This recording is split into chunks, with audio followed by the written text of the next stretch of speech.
I'm doing this video, folks, because I want you guys to get a clear, precise picture of what it looks like when Black Americans pull their money. When we pull our money away from things, that's a very dangerous thing. The effects of Black Americans pulling all their resources from immigrant businesses in our community directly affects the economy that was not Black American friendly anyway. So you know what I say? Let's go. I'll be back.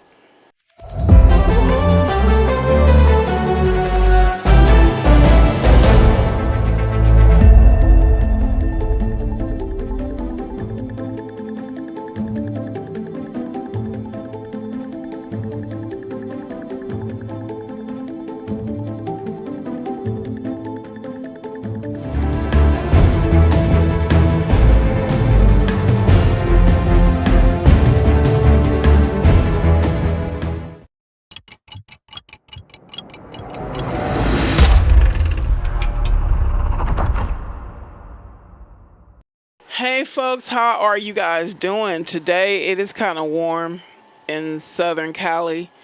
Okay, I know y'all ain't trying to hear all that, but let's go on. Let's discuss this topic. Like I said, I want to give you guys a clear, precise picture. I want like a little more encouragement, although I don't really think you guys need it, because I was just having a discussion earlier. Just the simple fact that other content creators are posting videos of Black American businesses, like a digital directory on social media showing Black people where to go to support Black businesses. That should let you know we're not playing. Because I personally believe that if it was a waste of time, I wouldn't do it. For what? But I know it's not a waste of time. If we're encouraging our people to stop giving our money to these piranhas, these people, these pariahs who come into our community and literally treat us like crap, we're going to have to give them something else. Like, okay, well, I want to support my people, but I don't know where they at. So that's where we're using our platforms to show them, here's some businesses right over here. Some of them I didn't even know were existed. And before I get into the content, I just wanted to let you know that throughout the video, I'm going to be posting clips of people who went out and showed these empty Asian businesses. And then I'm going to show clips of just various things and situations that I thought you guys would like to hear and know about. Okay. How to collapse a system created to survive off of Black American money. That's what we're going to talk about. And for those of you who are sitting there saying, well, is that a good thing to do? Is it a good thing to do what they've been doing to us? Was that good for us? It was good for everybody else. The racists, they built generational wealth off of us, and we didn't participate in it. We didn't participate in the benefits of it. Then you had immigrants coming over here bragging and boasting about doing better than us off of our back. So where has this been beneficial to us? Yeah, we have the money and we feed into people's businesses, but they don't give back. And it actually makes our people look foolish, because none of these other groups will do that. None of these other groups will feed into businesses and not get something out of it. A lot of these other groups know how much money we have, yet they still try to disrespect us. Black Americans hold $1.98 trillion in spending power. Next year or something, it'll be $2 trillion, but it's in the trillions. For a group of people that they say don't amount to nothing. But you put your claws and you sink your teeth into us when it comes to money. But we don't mean nothing, though. Okay. And most of it is flowing out of our communities into immigrant-owned businesses. But what happens when we stop? Just those last few words is just ludicrous to me. We're the only group in this country whose money goes out while everybody else's money stays in. That's sick. In this video, I will break down the full domino effect from the businesses themselves to commercial real estate, to supply chains, to city tax revenues, all the way to the U.S. GDP. The economic consequences are devastating, and they were by design. Understanding the math is the first step to reclaiming our power. We have to do this. It's not a if possibility. No, we have to. We have to take our money back because we have created monsters. They took for granted that we were going to always be there and spend our money no matter how doggish they treated us. Matter of fact, I want to play this video right quick of how this young lady and her children was treated in an Asian supply store, and a Hispanic was an employee. But all that stuff, she said she had to scan my bag, y'all. It wasn't the bag. What was the bag? And then you changed. Ain't nothing in my bag. Just all the stuff in there, y'all. Everything that I've been bought, been had, all that. This lady gonna try. My baby outside. She shut the door while my baby outside, and I'm trying to open the door for her as if I was trying to steal from this fucking store that I just paid all cash for my items. I didn't steal nothing. Then my baby outside, you gonna shut the motherfucking door while I'm trying to open it for her because I see her standing outside and it's raining like somebody trying to steal from this store. Like, I don't come here all the time. And they know this black woman. They said she's a loyal customer. They see her all the time, but they had no problem traumatizing and shaming this family. And look who separated the family, who had the mother inside the store while the kid was outside the store, locked in. Look who did it. Yeah, these Asians, they'll hire Hispanics. Hell, they'll even learn Spanish. They'll hire Africans, but they're not going to hire no black Americans, even though black Americans is 90% of their customer base, right? And they set up these shops, these beauty empire supply shops right in the black American community. Follow you around the store, hurry up and buy. And you continue to go back to these stores and experience the same disrespect. Hell, you have more protection shopping at a white-owned business. At least you'll get media coverage. At least the ACLU or NAACP, Black Lives Matters will show up. If worst case scenario, if something went bad with you shopping at a white-owned store. See how they treat us? That is an example of how they treat us in these businesses that they open for us. They don't open these businesses out of the kindness of their heart. They open these businesses just to make a living off of us. They don't care about us. They don't care about our concerns. They don't care about our advocacy. Nothing. It's just about money. You heard them say that, well, you heard him say that they know that she's a regular customer, but they still will treat you that way. I don't give a F that you just spent your money in my store. That's how they treat us. And we allowed it to go on too long. We are the ones who have to make this change. You see nobody else looking out for us. You see one party is advocating for immigrants and giving them the resources and the power to come into our communities to open businesses. But then when it comes to us opening a business in our community that we have been in for 30, 40 some years, 50, 60 years, they telling us, oh, we can't help you. Let's go on. They said we couldn't do it. They said we wouldn't stick to it. They said we need them more than they need us. And today, using their own economic data, I'm going to show you exactly how wrong they are. Because when Black Americans pull their money from immigrant businesses, America doesn't just feel a pinch. America collapses. And I'm going to walk you through the domino effect step by step. So you guys, before we get into this, I need to lay the foundation.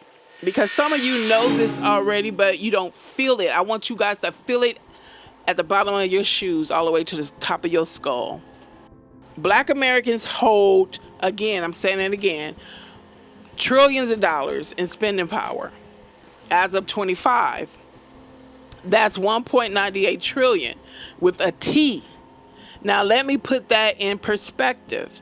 If Black Americans were its own country, we'd be the 8th largest economy in the world. Bigger than the Netherlands, bigger than Saudi Arabia, bigger than Switzerland. And here's what makes this conversion so important. Most of that 1.98 trillion is being spent in our communities, but not with our businesses. Hair stores, nail salons, liquor stores, corner stores, gas station, restaurants. Who owns those in our neighborhoods? You already know.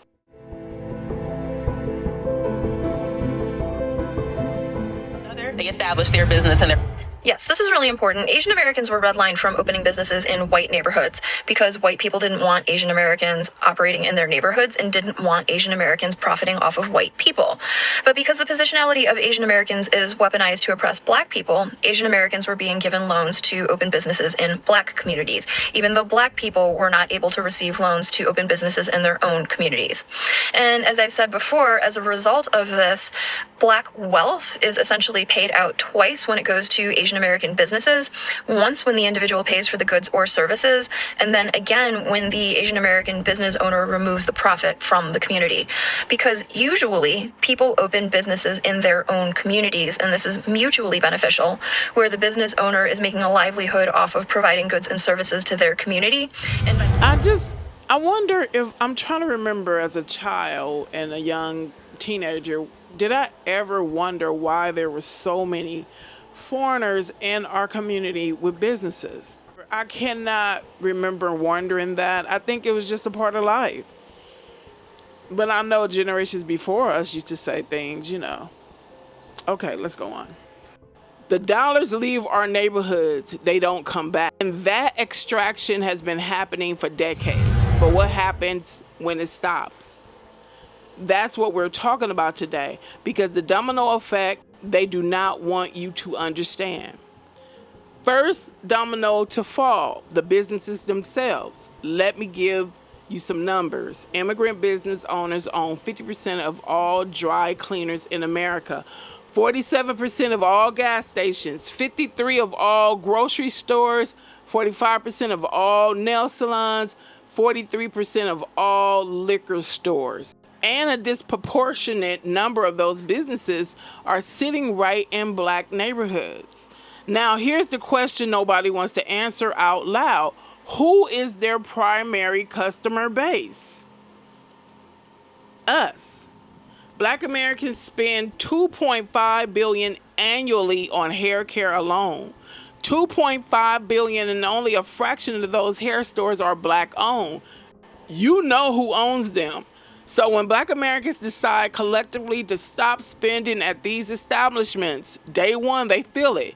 Day three, they're panicking. Week two, they're looking at their numbers and they cannot explain the shortfall because nobody told them that we were their business model. We were the plan. And here's something I need you to hear. When a business in our neighborhood closes, that is not a tragedy for us. That is an opportunity. Okay, let's put a pin in this. I would like you guys to look at this clip of this young lady breaking it down for folks who are stuck, like literally stuck on one way of thinking. Well, you guys, since you're boycotting Chinese, that means you can't buy any Chinese product. Ugh. Listen to her right quick and I'll be right back.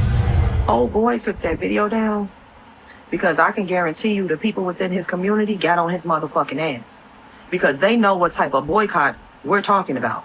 They know good and well we not talking about Honda, Altima, and Samsung phones. We're not talking about that. We know us trying to boycott them in that way would not be effective, and they know that shit. They called and got on his ass. That's why he took that video down, because they know we're talking about all of their businesses that thrive within our community due to our money.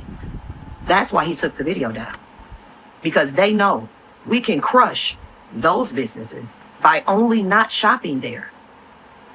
That's why he took the video down. And that's who we're talking about boycotting.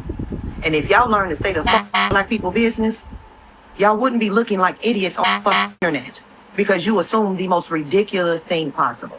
Boycotting Asian products when damn near everything is made in China. And y'all thought that's what we were talking about. But yet y'all believe y'all are superior to us intellectually. I'm sure you can guess why they were going around saying that. Because they were trying to make us look stupid. Oh, so now the blacks are going to just boycott everything Chinese. Like we're trying to take a stick pin to go take down an elephant, right? And then they turn around making themselves look stupid. They knew what we were talking about. We specifically said that we're getting your ass out of our community. That's exactly what we said.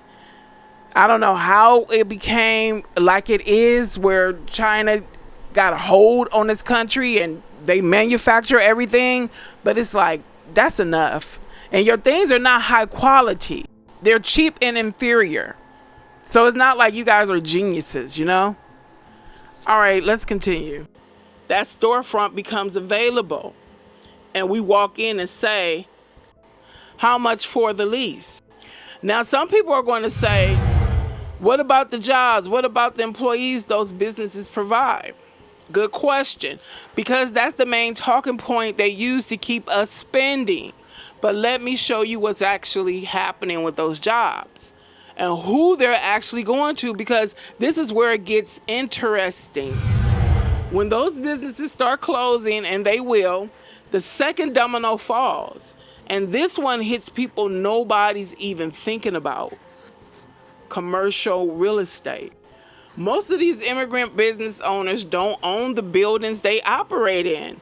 They lease them. And those commercial buildings in black neighborhoods, a lot of them are owned by investor networks. Sometimes from those same communities that are taking our dollars. When the businesses can't pay rent, the landlords can't pay their mortgages. Commercial property values in black neighborhoods start dropping. Banks that back those commercial mortgages, they start feeling the pressure. All of a sudden, what started as black people just deciding to do their nails somewhere else has created a cascade that goes all the way to financial institutions. Now, here's the part that really gets me. These are the same banks that refused to lend to us in those same neighborhoods for decades. Redlining, ring any bells? They denied us, but they funded them. And now the community they denied is the community whose spending habits are breaking their commercial real estate portfolios. How does that feel? Again, people could be sitting here like, as I was preparing to do this video, I was just hearing people say, wow, that's messed up. So you don't have a problem with these people losing their businesses. You don't have a problem with these people going bankrupt and can't take care of their family. I could flip that around and say they didn't have a problem with us not taking care of our families, because they could have hired our people.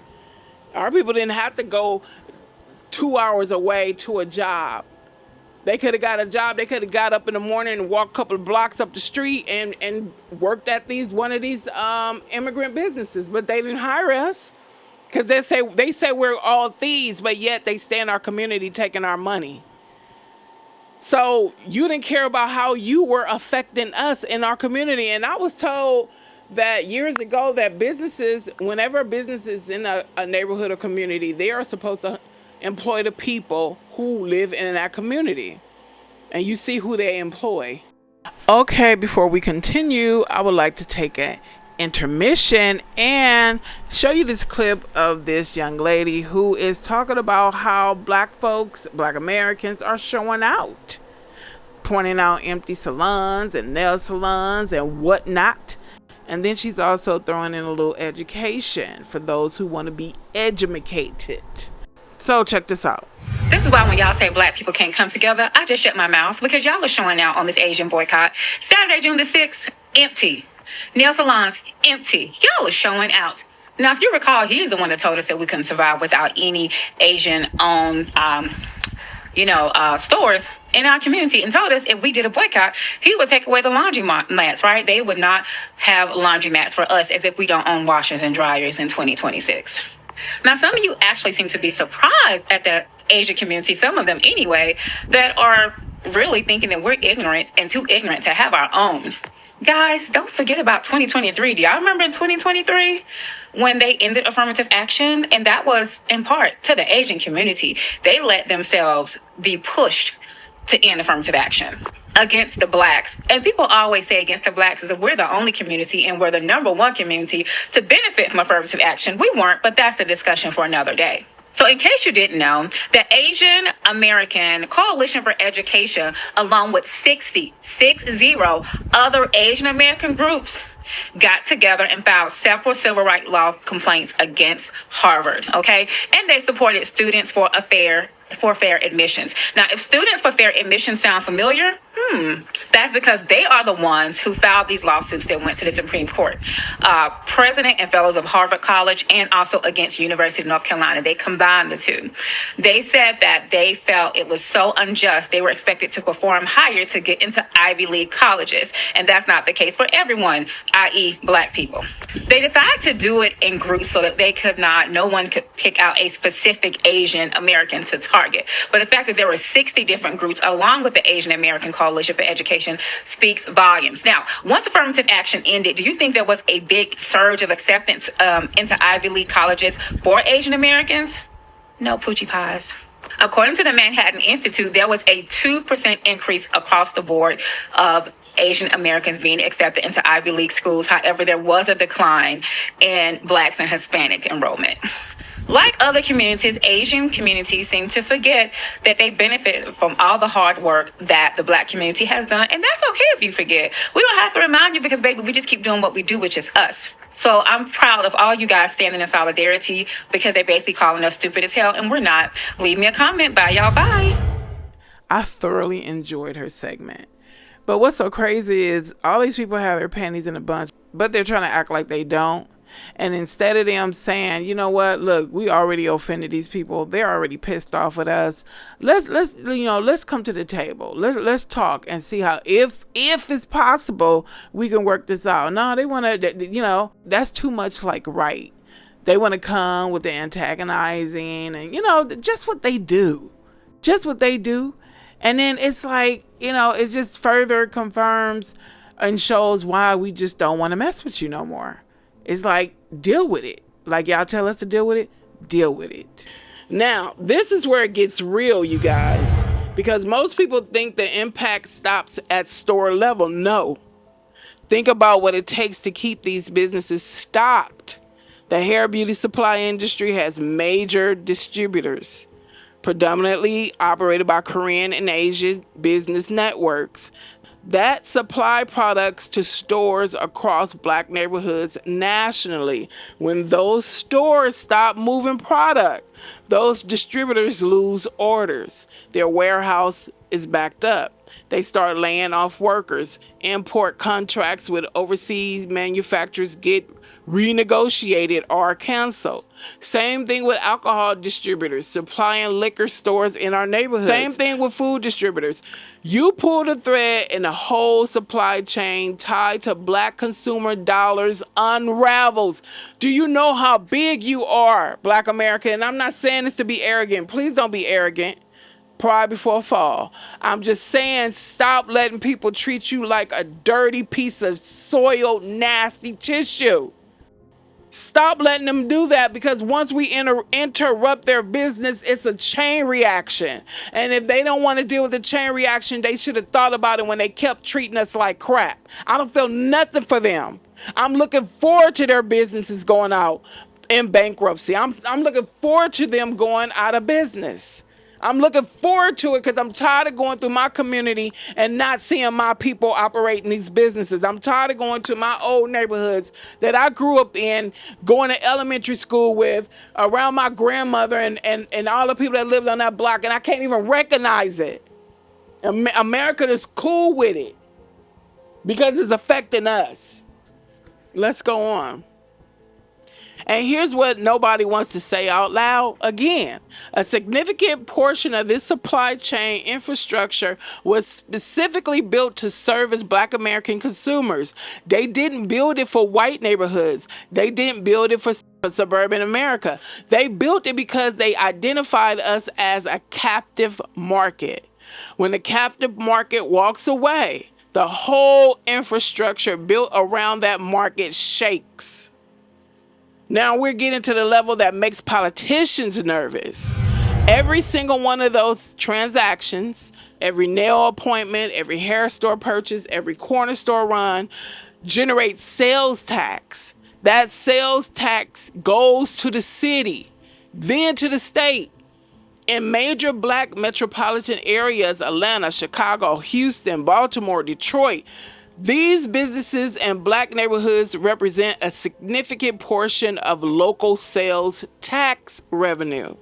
When that revenue disappears from the city budgets, city services get cut, school funding gets hit, community programs and the communities that were already underserved get hit first every time. Now, I know you guys are thinking like, wait a minute.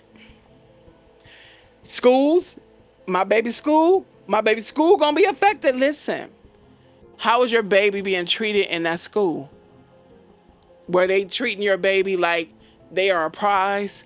Or was your baby an obligation that they didn't want to deal with, but they wanted to continue to get paid?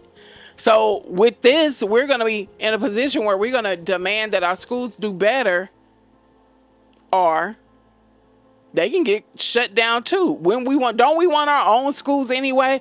Aren't you tired of sending your children to the school system that it's removing our history out? They're removing our history out of these schools right in our face. So aren't you tired of the school system? We can have our own schools and teach our children what we want them to learn and not be concerned about our children being taught anti-blackness on a down low. Let's continue. But here's the flip side. And this is the part I need you to hold on to. When black-owned businesses replace those immigrant businesses, the sales tax still gets collected. The difference, this time the business owner lives in the neighborhood. The profit stays in the neighborhood. The hiring happens in the neighborhood. The money circulates instead of getting extracted. That's not a collapse. That is a transfer of power. Now we can go through our community and hire these young men that's off the street. Stop calling them YNs. They're not young niggas. Stop calling them that. You're cursing them. So instead of calling them young niggas, call them young men. I don't care how they act. You never talked to them personally and was like, let me find out what's going on, young man. You want to talk to me? And then how some young men are when they get older, they like to lock everything inside. They don't share anything until it's too late. So you can get to these young men before they turn to young niggas and say, hey, I got a job for you. They might turn out and be the best employee you could ever hire. You don't even know what kind of diamond mines we have in our own children because you let this world poison you against our children. Not all of our young children, young ladies and men are poisoned. Not all of them are thugs. Some of them just lost. And then you also gonna have to blame this ratchet, tainted, disgusting music they listen to. You're gonna have to take accountability too. I guarantee you, if you give these young people something to do productive where they can see a positive change, their whole disposition would change. And I'm telling you, I know this for a fact because I saw it happen. With young people coming into my life and God had me to feed life into them. Life, love into them, and it changed. They changed for the good. So stop trying to give up on our young people. What about us when we came up? They gave up. They gave up on us. But I'm here today. And now God put a love in me where I'm reaching out to my people. Let's go on. Now we're at the level that economists won't touch with a 10-foot pole. 70% of America's GDP is consumer spending. 70%. 1.98 trillion and black buying power. Even if we're talking about a 20% redirect, just 20% of that spending shifting from immigrant businesses to black-owned businesses, you're talking about hundreds of billions of dollars moving across the economic board. GDP tracking doesn't care about the morality of the situation. It just reads the numbers. And when the spending patterns shift that dramatically in specific sectors and specific geographic markets, the economic indicators notice, and analysts notice, the Federal Reserve notice. We are actually making our communities poor. You know that? We are keeping our communities drowning in poverty because we keep feeding these greedy, heartless parasites. They take our money and they take it away. But we start feeding and pouring our money into our own businesses in our own community, we will not be drowning in poverty anymore, I'll tell you that much. Sometimes our young men are just angry. They're just hurt and angry, feeling, how would you feel? How do you feel being told you ain't shit? You ain't gonna never be shit. I don't care if you go to school. I don't care how many college degrees you get. You ain't shit. And then if you grow up in a poor family and you don't have you don't have a structure, you don't have a safety net, you know how you walking around feeling? Like you ain't shit. Use the language. I didn't mean to keep cursing like that. I was just trying to, when somebody feel like crap, I didn't want to I wanted you to feel what I'm saying. Let's go on. And here's the thing about America, the thing they have always known but never wanted to admit. This country's economic vitality is inseparable from Black American consumer participation. Think about every recession, every economic slowdown. Who gets hit first? Black Americans. You know why? Because our participation in the economy is the buffer. We're the first in line to absorb economic shocks and the last in line to recover. But what happens when that buffer becomes a weapon? What happens when a group that's always been hit first decides to redirect their economic participation intentionally, strategically, not out of desperation, but out of power? That's not a collapse. That's a renegotiation. I need you to understand something they have spent decades trying to make you forget. This has happened before. Black Wall Street, Tulsa, Oklahoma, 1921. A community of Black Americans who built their own economic ecosystem. People in other countries heard about that. That was one reason why they wanted to come to America. Because they heard about the wealthy, rich community that we built. We built our own banks, grocery stores, newspapers, hospitals. Black dollars circulated within that community 36 to 100 times before leaving. You know what the national average is today? Once. The black dollar leaves Black communities in 6 hours. And it's not always something negative or people being, not being accountable or responsible. Sometimes it's like you cash your check. What you got to do? You got to pay bills. That's going out. You got to go grocery shopping. Sometimes you go to a grocery store out of your community. That's how it's set up. To put the businesses that we really, really need out of our community and then bring these businesses from the immigrants in our community that sell defective, inferior product. You go in there and buy some cheap stuff, cheap detergent, cheap bleach. Everything is discount. Things you wouldn't normally buy if you had access to a better grocery store. That's not an accident that our money only stays in our community for 6 hours. That didn't happen naturally.